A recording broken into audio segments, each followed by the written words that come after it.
I'll show you my belief by my lifestyle, the manner of life, my actions, my behavior, my conduct, right? This is how you show your faith, right? Read on that. Verse 19. Thou believest that there is one God. Right. Read that again now. It says, verse 19. Thou believest that there is one God. Thou does it well. Right. You believe there is one God, right? The true and living God, the God of the Israelites. Guess what? You're doing well, right? You're doing well. But guess what? Read on. The devils are... As I said, if your behavior, your conduct, your lifestyle, right, is not matching up with what you say you believe in, that means you're a liar, right? You're a hypocrite. You understand? Because what you believe in, your actions is not backing it up. You're a liar. You understand? Give me 1 Timothy the 6th chapter.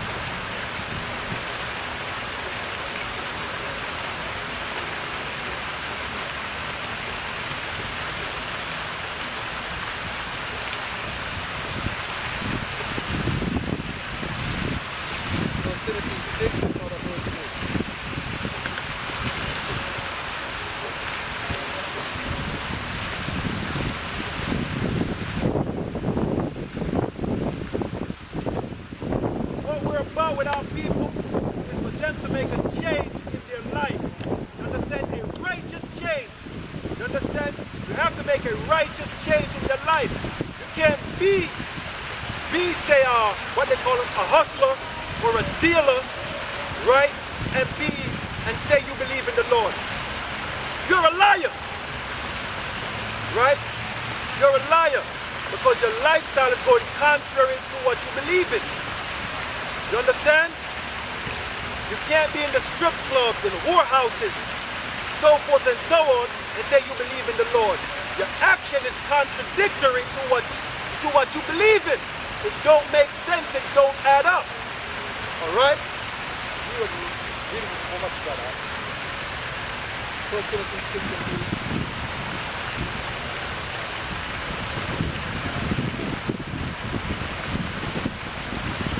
First Timothy 6, chapter 3. Yep, chapter 6, verse 1 Timothy chapter 6, verse 3. If any man teach otherwise. If any man is teaching otherwise, right? If any man ain't teaching about how you get salvation or walking the way Yahweh Shai walked, the one you ignorantly called Jesus, right? Read on. And consent not to wholesome words. And not consenting to wholesome words. Right? Meaning sound words, right? Read on. Even the word of the Lord, Yahweh Shai Mashiach, and to the doctrine which is according to godliness. According to godliness. You understand? And that's why we out here for our people, man. To make them, to tell them to change their lives, to repent and change their lives. Because the life they're living now, the lifestyle they're living now, it's death, right? It's a one-way ticket to destruction. You understand?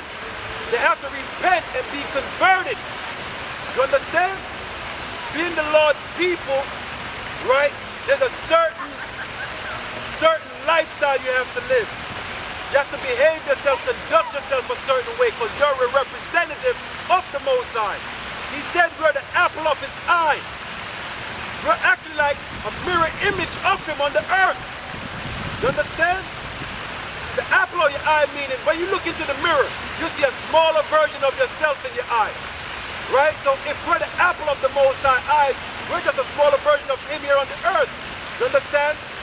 So when people see us, they're supposed to see the Most High. Just like when they see Yahweh Shai, right, his son, the one ignorantly called Jesus, they see the Most High.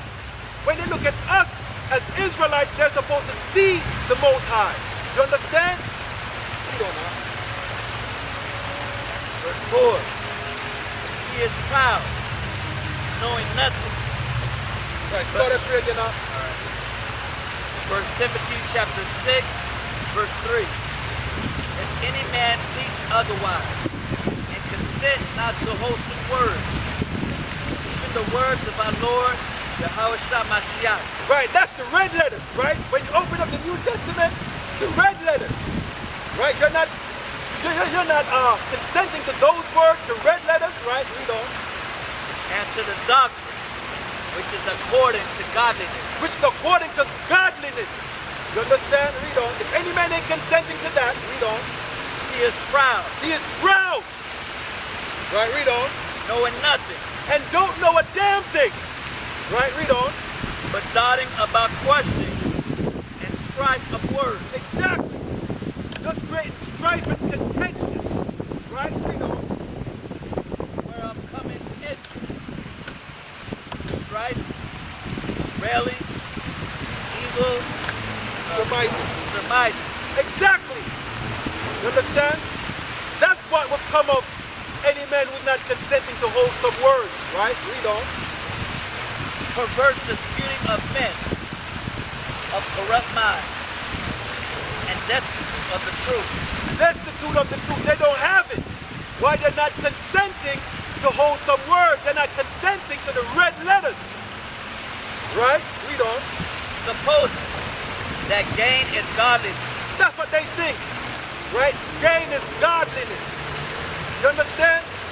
Just like I use these preachers for an example, because they're a good example to use. They think gain is godliness.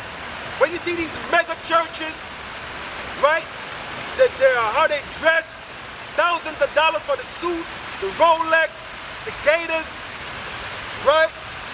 There are Rolls Royces, their Bentleys, their mansions. They think gain is godliness, so they preach a prosperity doctrine to y'all, right? They preach a prosperity doctrine, right? Read on.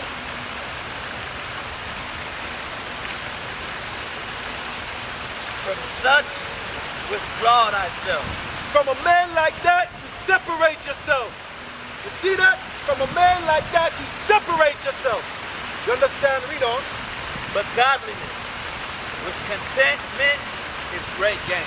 Godliness with contentment is great gain. That is it. You understand? Godliness with contentment. To be content with what you got. You understand? Be content with what you got. You understand? People can't do that. Right? They're always chasing down the riches instead of being content with what they got. Right? Because they're in competition with the Joneses. They don't want to be outdone by anybody. Right? And some of them put themselves in mass debt. In mass debt. Chasing down something that they can never really attain. Foolish. Be content with what you have. Right? Because contentment with godliness, that is great gain, right? You don't know.